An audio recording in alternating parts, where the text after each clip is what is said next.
ପଶ୍ଚିମବଙ୍ଗର ରଣବାଗନା ଗ୍ରାମରେ ଜଣେ ରୀତିକ ଦାଦା ରହୁଥିଲେ। ତାଙ୍କ ନାଁ ହେଉଛି ବଳରାମ ଘୋଷ। ତାଙ୍କ ମାଧ୍ୟମରେ ସୁକୁମାର ରାଉତ ନାମକ ଜଣେ ଭାଇ ସେ ଦୀକ୍ଷା ଗ୍ରହଣ କରନ୍ତି ଏବଂ ଗୁରୁ ଭାଇମାନଙ୍କ ସହିତ ଆଶ୍ରମ ଆସନ୍ତି।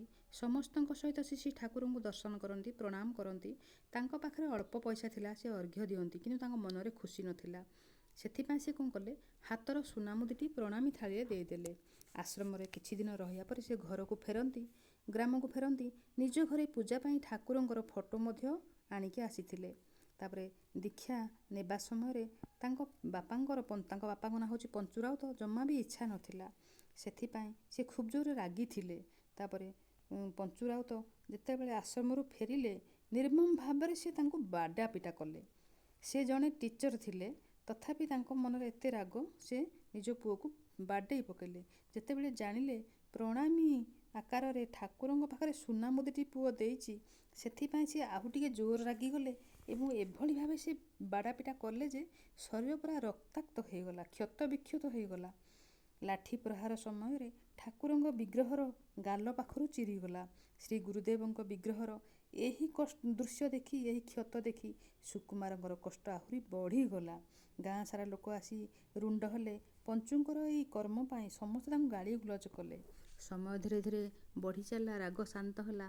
ମାତ୍ର ପଞ୍ଚୁ ଭାଇଙ୍କର ଦୁଃଖ କଷ୍ଟ ବଢ଼ିବାରେ ଲାଗିଲା।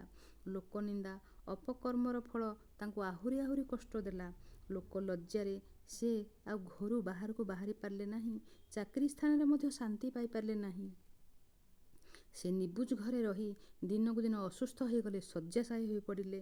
ଗ୍ରାମବାସୀଙ୍କର ପରାମର୍ଶରେ ସେ ଯେଉଁ ଦାଦାଙ୍କୁ ଡକେଇଲେ, ବଳରାମ ଘୋଷ ଦାଦାଙ୍କୁ ଡାକିଲେ। ଆଉ ଜୀବନ ରକ୍ଷା ପାଇଁ ସେ ବ୍ୟାକୁଳ ହେଲେ।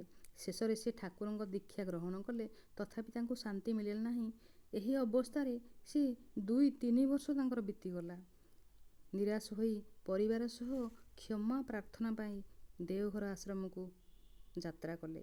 ସେ ସମୟର ସତ୍ସଙ୍ଗ ସମ୍ପାଦକ ଜ୍ଞାନେନ୍ଦ୍ର ଗୋସ୍ୱାମୀ ଏଭଳି କୁକର୍ମ କାହାଣୀ ଶୁଣି ଠାକୁରଙ୍କୁ କିଭଳି ଭାବେ କହିବେ ଚିନ୍ତାରେ ପଡ଼ିଗଲେ। ତାପରେ ସେଠି ସତ୍ସଙ୍ଗ ସଭାପତି ସୁଶୀଲ କୁମାର ବସୁ ସିଏ ମଧ୍ୟ ଥିଲେ। ସିଏ ମଧ୍ୟ ଠାକୁରଙ୍କୁ କେମିତି କହିବେ ଚିନ୍ତାରେ ପଡ଼ିଗଲେ। ସନ୍ଧ୍ୟା ପ୍ରାର୍ଥନା ପରେ ପୁତ୍ର ସୁକୁମାର ରାଉତ, ପିତା ପଞ୍ଚୁ ରାଉତ ଏବଂ ରୀତିକ ବଳରାମ ଘୋଷ ଶ୍ରୀ ଠାକୁରଙ୍କ ନିକଟରେ ପ୍ରଣାମୀ ପରେ ଉପସ୍ଥିତ ରହିଲେ।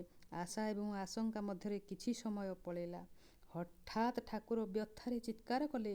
ଯନ୍ତ୍ରଣାରେ ଛଟପଟ ହୋଇ ଶ୍ରୀ ଠାକୁର ଜଣେ ସେବକଙ୍କୁ କହୁଛନ୍ତି, ଦେଖ ମୋ ଗାଲରେ କିଏ ଶକ୍ତ ମାରିଥିଲା। 3 ବର୍ଷ ତଳର ଯନ୍ତ୍ରଣା ଆଜି ପୁଣି କାହିଁକି କଷ୍ଟ ହେଉଛି? ଚୂର୍ଣ୍ଣ ଆଣ, ଔଷଧ ଆଣ, ବହୁତ ବ୍ୟଥା, ବହୁତ କଷ୍ଟ। ଠାକୁରଙ୍କର ଯନ୍ତ୍ରଣା ଦେଖି ଆଶ୍ରମ ସେବକ ଭାଇମାନେ, ଭକ୍ତ ଭାଇମାନେ ଛାନିଆ ହୋଇଗଲେ। କିଛି ରହସ୍ୟ ବୁଝି ବି ପାରିଲେ ନାହିଁ। ମାତ୍ର ପଞ୍ଚୁ ଭାଇ ସବୁ ହିଁ ବୁଝିଗଲେ। ନିଜେ ପଞ୍ଚୁ ଭାଇ ଆଣ୍ଠୁ ମାଡ଼ି ହାତ ଯୋଡ଼ି ଶ୍ରୀ ଠାକୁରଙ୍କ ଶ୍ରୀଚରଣରେ କାନ୍ଦି କାନ୍ଦି ନିଜର ଅତୀତର କୃତ ଅପରାଧ ଠାକୁରଙ୍କୁ ହିଁ ଜଣେଇଲେ। କିଛି ସମୟ ପରେ ଠାକୁର କହୁଛନ୍ତି ଯେ, ଶୁଣ ଭାଇ, ମୋତେ ତୁମେ ମାରିଛ, ମୁଁ ତ ତୁମକୁ କ୍ଷମା କରିଦେବି। ହେଲେ ମୋ ଆଶ୍ରିତକୁ ତୁମେ ମାରିଛ, ମୋ ଶିଷ୍ୟ ଦେହରେ ତୁମେ ହାତ ଦେଇଛ, ଏଥିପାଇଁ ତୁମକୁ ପ୍ରାୟଶ୍ଚିତ କରିବାକୁ ହିଁ ପଡ଼ିବ। ଉପସ୍ଥିତ ଭକ୍ତଗଣ ଅପେକ୍ଷା କଲେ। ସେ ପ୍ରାୟଶ୍ଚିତଟା କ'ଣ?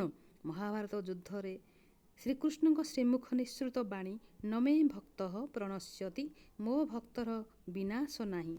ଶ୍ରୀ ଠାକୁର ସହଜ ହୋଇଗଲେ ଯେ ସାରା ଜୀବନ ନିରାମିଷ ଆହାର କରିବ, ପ୍ରତିଦିନ ସ୍ନାନ ପରେ ବୈଦ୍ୟନାଥଙ୍କ ସ୍ନାନ ଜଳ ପାନ କରିବ, ସତ୍ମନ୍ତ୍ର ଜପ କରିବ, ଇଏ ହେଉଛି ତୁମର ପ୍ରାୟଶ୍ଚିତ, ଠାକୁର କହିଲେ।